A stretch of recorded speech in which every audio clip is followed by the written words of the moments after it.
भक्त बंधुओं, क्या आपको पता है कि कई बार हमारे जीवन में जो परेशानी, जो रुकावटें या बेवजह का तनाव आता है, वो इसलिए नहीं आता कि भगवान हमें दंड दे रहे हैं, बल्कि इसलिए कि हमारा मन ईश्वर से अलग हो गया है। गरुड़ पुराण में कहा गया है कि इस कथा को अधूरा सुनना सबसे बड़ा पाप है। इसलिए अपने दैनिक जीवन से कुछ पल निकालें और भगवान शिव के आशीर्वाद का अनुभव करें। कथा सुनना सिर्फ एक परंपरा नहीं है, यह मन, आत्मा और जीवन को शुद्ध करने का सबसे आसान, सबसे पवित्र तरीका है। क्योंकि जब हम कथा सुनते हैं तो हमारे हृदय पर जमा बरसों पुराना बोझ धीरे धीरे पिघलने लगता है, मन हल्का होता है और भीतर शांति उतरती चली जाती है। कहते हैं, जहाँ कथा सुनी जाती है वहाँ देवता स्वयं उपस्थित होकर आशीर्वाद देते हैं। और यह कोई कल्पना नहीं, यह अनुभव है जो हर उस व्यक्ति ने महसूस किया है जिसने भक्ति के साथ कथा सुनी हो। कथा सुनने का सबसे बड़ा लाभ यह है कि यह हमारे घर के वातावरण को बदल देती है। जहाँ कलह हो वहाँ मेल हो जाता है, जहाँ उदासी हो वहाँ उल्लास लाती है, जहाँ चिंता हो वहाँ समाधान लाती है और जहाँ किस्मत बंद हो वहाँ नया द्वार खोलती है। जो मन कथा सुनते हुए ईश्वर का नाम लेता है, उस मन पर खुद ईश्वर का हाथ रहता है। ऐसे व्यक्ति के जीवन में धीरे धीरे समस्याएं हटने लगती हैं, कर्ज से मुक्ति मिलती है, रिश्तों में मिठास आती है और घर में सुख समृद्धि का प्रभाव बढ़ जाता है। आइए कथा शुरू करते हैं। अहंकारी राजा वीरकेतु की कहानी।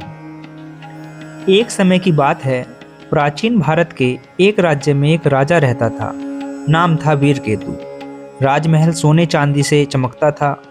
सेना इतनी बड़ी कि दुश्मन पास आने की हिम्मत ना करें। परंतु राजा की एक कमजोरी थी, उसका अहंकार। उसे लगता था कि दुनिया में उससे बड़ा, उससे शक्तिशाली, उससे विद्वान कोई नहीं। यहाँ तक कि देवताओं को भी वह अपने बराबर ही समझता था। महल के ज्ञानी लोग उसे समझाते थे कि प्रभु की कृपा के बिना कुछ भी संभव नहीं, पर राजा मुस्कुराकर कह देता, मेरी शक्ति ही मेरा ईश्वर है। एक दिन सुबह सुबह दरबार लगा हुआ था। सारे मंत्री, सैनिक, राजपुरोहित, वजीर सब मौजूद थे। तभी राजा गर्व से बोला, आज मैं अपनी शक्ति की परीक्षा लेना चाहता हूँ। यह संसार मेरे आगे झुकता है, फिर देवता मेरे आगे क्यों नहीं झुकते?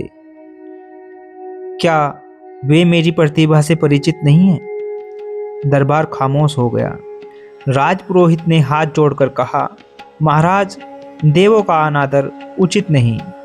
भगवान शिव स्वयं भोले हैं, लेकिन उन्हें चुनौती देना भारी पड़ सकता है। राजा हंस पड़ा, अगर वे सचमुच भगवान हैं तो मुझे रोक लें, और अगर नहीं रोक पाए तो सिद्ध होगा कि वीरकेतु से बड़ा कोई नहीं। उस रात राजा को एक अजीब सी बेचैनी हुई। वह महल से निकला और अपने सैनिकों के साथ शिव मंदिर की ओर चला।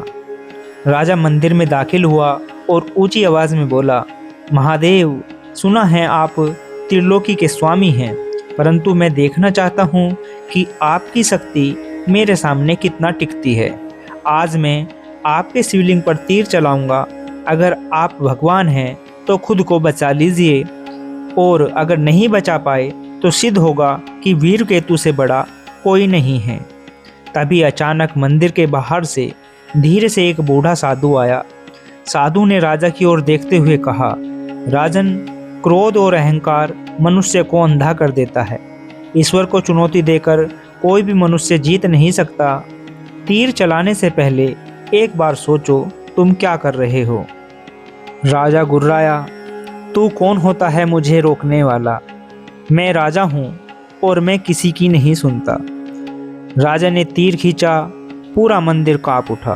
पर उसी क्षण राजा का हाथ अचानक दुखने लगा, जैसे तीर भारी होता जाए। वह तीर छोड़ न पाया और न ही हाथ स्थिर रख पाया। तीर हाथ से छूटा और जमीन पर गिरकर टूट गया। राजा चौंक गया।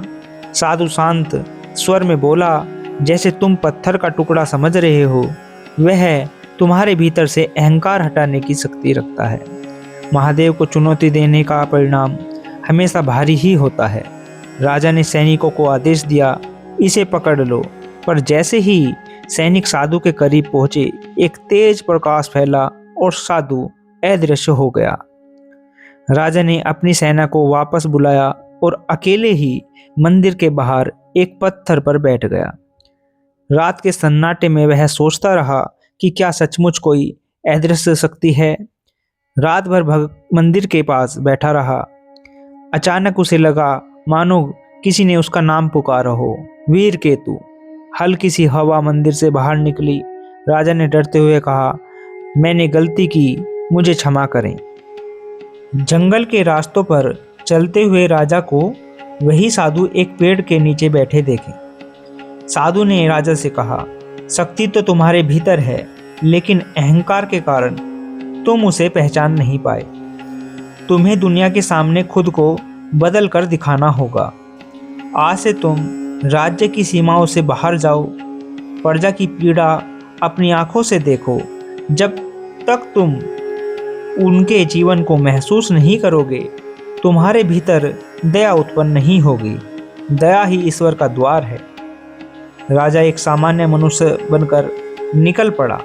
वह गांव-गांव घूमता रहा, लोगों की तकलीफें सुनता रहा। एक बुजुर्ग महिला ने बताया कि राजा को उनके दुख का पता ही नहीं। एक बच्चे ने कहा कि राजा कभी हमें देखने भी नहीं आते। राजा का हृदय कांप गया। एक दिन सुबह वह फिर आगे चला। थोड़ी दूर जाकर उसने देखा सैनिक कुछ गरीबों से कर वसूल कर रहे थे और एक बूढ़े आदमी की एकमात्र बकरी छीन ली। सैनिकों ने राजा, जो साधारण वेश में था, का मजाक उड़ाया। काका, तुम राजा को नहीं जानते, उनके लिए आम लोग बस रेत के कण हैं। तभी राजा ने अपना असली रूप दिखाया दिया। राजा ने कहा, मैं ही राजा वीर केतु हूँ। उसने तुरंत आदेश वापस लिया और बूढ़े आदमी को उठाया। मैं राजा हूँ, भगवान नहीं। तुम्हें मेरे सामने झुकने की जरूरत नहीं। राजा कई दिनों तक गांव-गांव घूमता रहा, फिर उसी शिव मंदिर लौटा। उसने आंखें बंद करके बिना किसी अभिमान के प्रार्थना की। अचानक मंदिर की घंटियां अपने आप बजने लगी।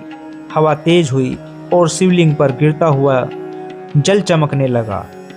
उस चमक से एक तेज प्रकाश का गोला उठा और अंत में स्वयं भगवान महादेव प्रकट हुए। महादेव बोले, वीर केतु, तुम्हारा हृदय अब शुद्ध हो चुका है, अहंकार पूरी तरह मिट चुका है। तुमने अपनी प्रजा के लिए सच्ची करुणा महसूस की, इसलिए तुम मेरे दर्शन के अधिकारी हुए।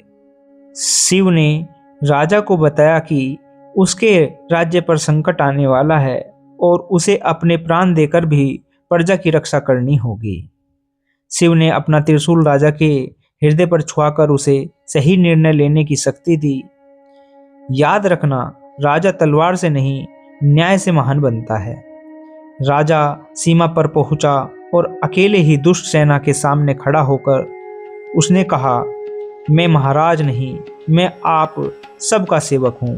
राजा ने उन दुष्टों को भगा दिया और राज्य को सुरक्षित कर दिया। उसने वापस महल आकर करों को आधा किया, गरीबों की मदद की और न्याय स्थापित किया। यह कथा का क्या सार है, क्या निष्कर्ष निकलता है? मित्रों, यह कथा हमें गहरी बात समझाती है। ईश्वर तक पहुंचने का मार्ग शक्ति या सामर्थ्य से नहीं, बल्कि विनम्रता, करुणा और सच्चे मन की भक्ति से खुलता है। जो व्यक्ति अपने मन से घमंड हटाकर कर्तव्य और धर्म को अपनाता है, उसके जीवन में स्वयं महादेव का प्रकाश उतर आता है। मित्रों, आशा करते हैं आपको वीडियो पसंद आई होगी। अगर वीडियो पसंद आई हो तो वीडियो को लाइक कीजिए, शेयर कीजिए, कमेंट कीजिए, चैनल को सब्सक्राइब कीजिए। जय श्री राधे, जय श्री कृष्ण।